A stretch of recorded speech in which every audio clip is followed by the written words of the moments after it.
Chaînes différentes. 3 chaînes différentes. NBC, NBC, TV5 et aussi RFO.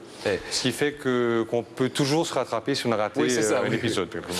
Île Maurice, attention c'est lèche. Officiellement, êtes-vous prêts? Non, mais bon, j'ai pas le choix. Allez, c'est parti. La science au temps de Jules Verne. Top en 1837, quel inventeur américain a laissé son nom à un code télégraphique à la faveur d'une éclipse solaire en 1868? Quel élément chimique de symbole HE est découvert par l'astronome Norman Lockyer? L'hélium. En 1846, quelle planète du système solaire la plus éloignée du Soleil avec Pluton est découverte grâce au calcul d'Urbain Le Verrier? Neptune. Oui. En 1852, quel type de ballon muni d'hélices et d'un système de direction est mis au point par le français Henri Giffard? Le dirigeable. Oui. En 18... Ah oui!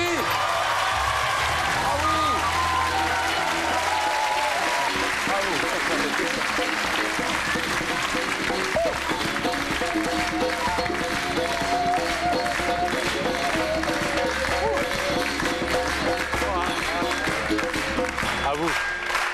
Oh là là là là, il est beau le jeu là, hein.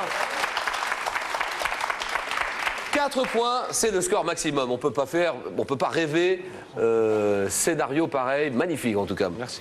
Nous sommes en 1837. Quel inventeur américain a laissé son nom à un code télégraphique à base de traits et de points? Monsieur Samuel Morse. Nous sommes d'accord. 4 points pour l'île Maurice. Tous les regards se tournent vers le Liban maintenant, et le Liban représenté par Lama. Lama qui va décider. Elle a déjà eu 5 minutes de réflexion. Je vais choisir l'amour dans l'art.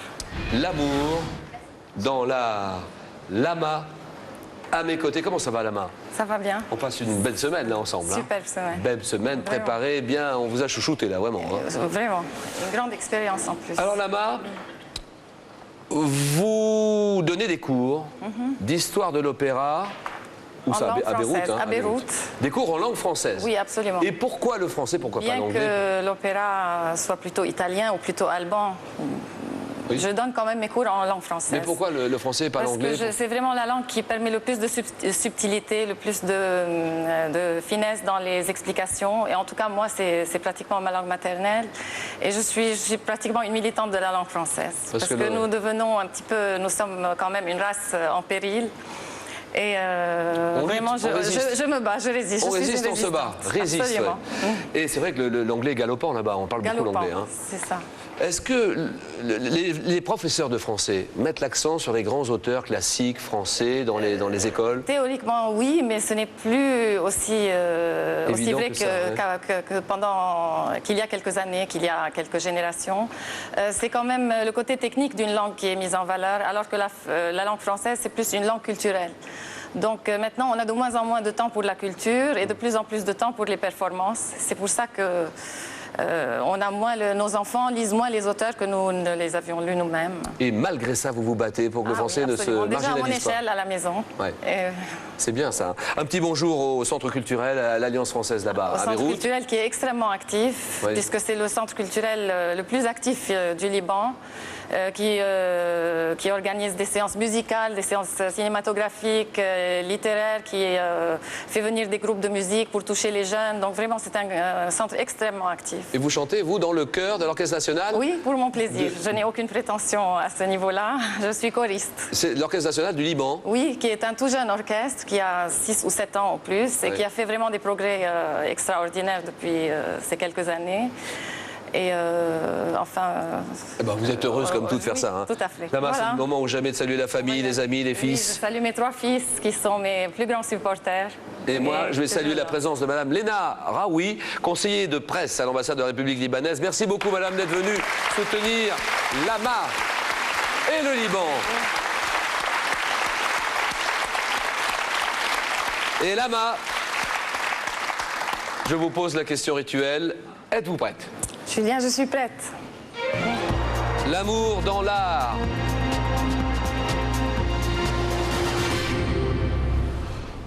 Top dans le parc de quel château de la région parisienne, ancienne résidence de Louis XIV, se dresse le temple de l'amour? Le château de Versailles.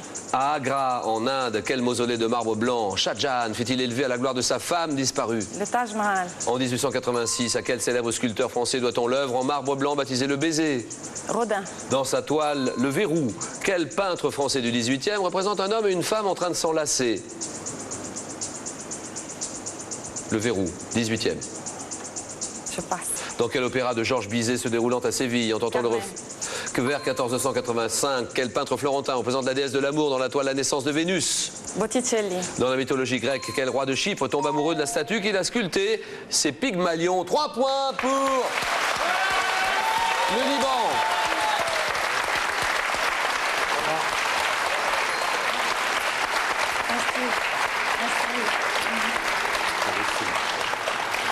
L'opéra de Bizet, qui se déroule à Séville et dans lequel on entend l'amour étant un enfant de bohème, c'est Carmen, vous l'avez dit. Oui. Et dans sa toile, Le Verrou, quel peintre français du 18e représente un homme et une femme en train de s'enlacer? Le Verrou, c'est signé Fragonard.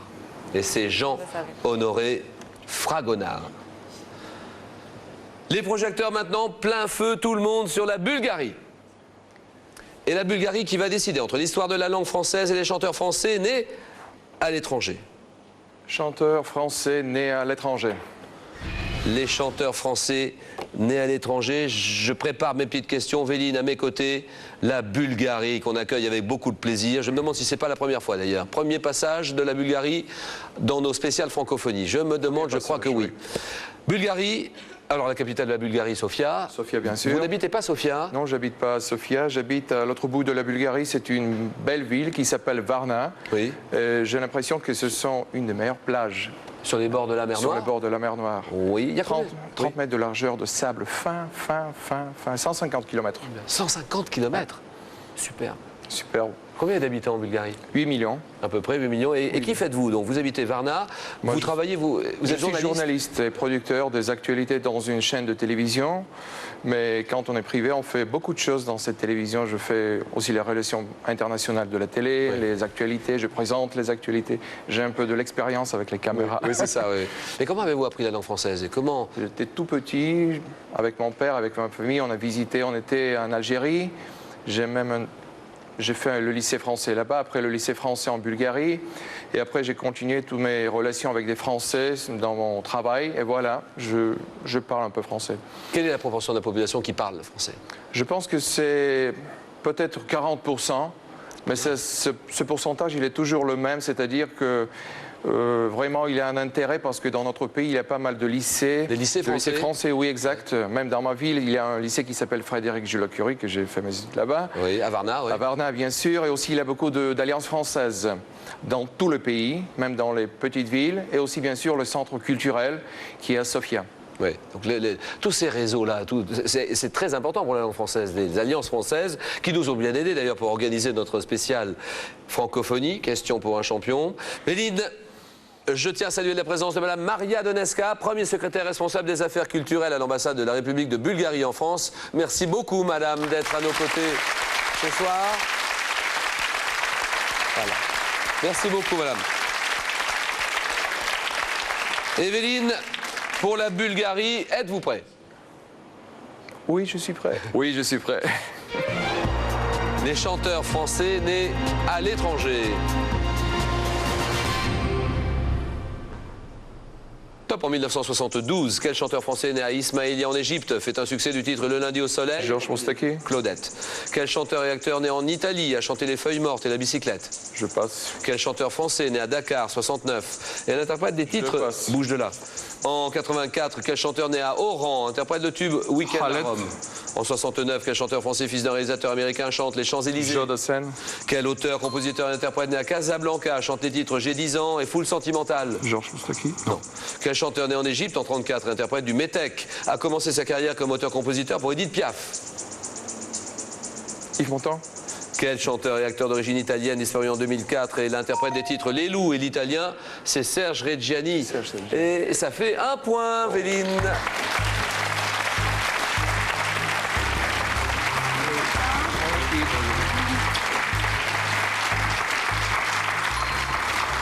Quel chanteur commence sa carrière comme auteur-compositeur pour Edith Piaf? Et c'est lui qui signe cette grande chanson, Le métèque, c'est Georges Moustaki.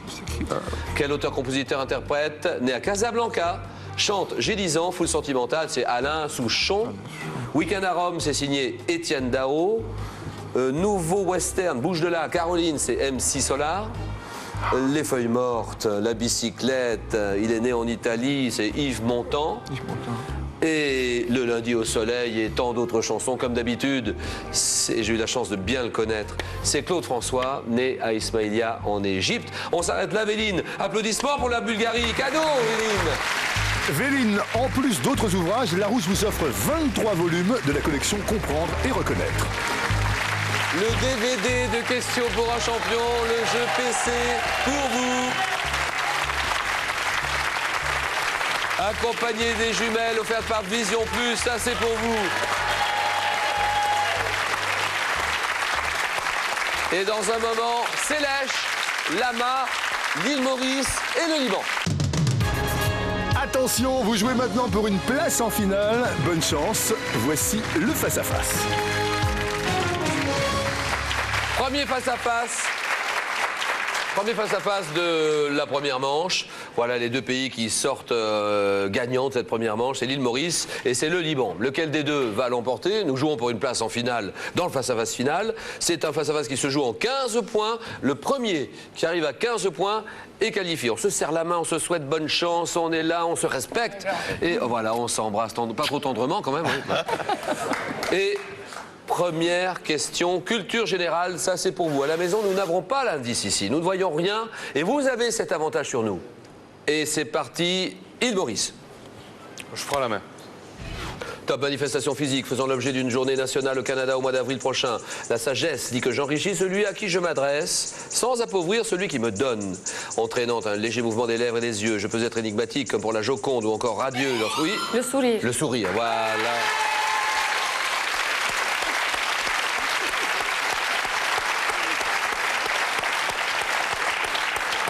Expression rieuse du visage, je tire mon nom du latin subridere, le sourire, 3-0. Le Liban ouvre le score. Animaux. Pour vous et pour le Liban, pour Lama? Non, non, je laisse la main. D'accord. Top mammifère, carnivore, tenant mon nom d'un héros littéraire du Moyen-Âge, je m'attaque aux rongeurs et chasseurs rusés, je peux en hiver simuler la mort pour attirer mes futures victimes. Pouvant être des sables ou polaires, je me reconnais à mon museau pointu, ma queue touffue, mon pelage roux lorsque... Oui. Le renard. Le renard, voilà, très bien.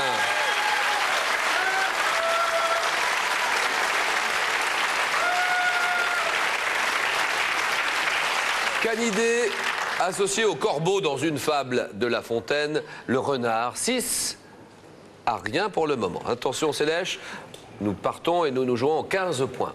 Géographie. Question de géographie qui intéresse tout le monde. Ça c'est pour vous.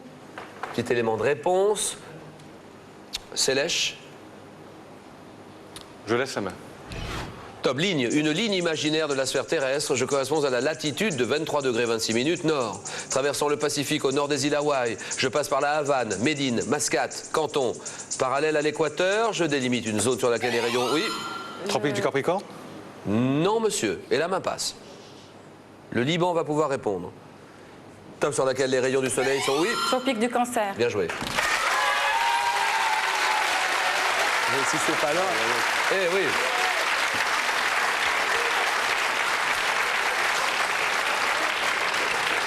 Je délimite une zone sur laquelle les rayons du soleil sont peu obliques, d'où un climat toujours chaud.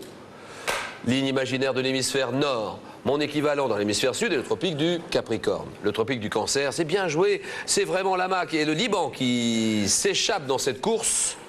Et une femme célèbre. C'est Lama qui a la décision. Je prends la main. Ça, c'est un petit avantage pour vous. Et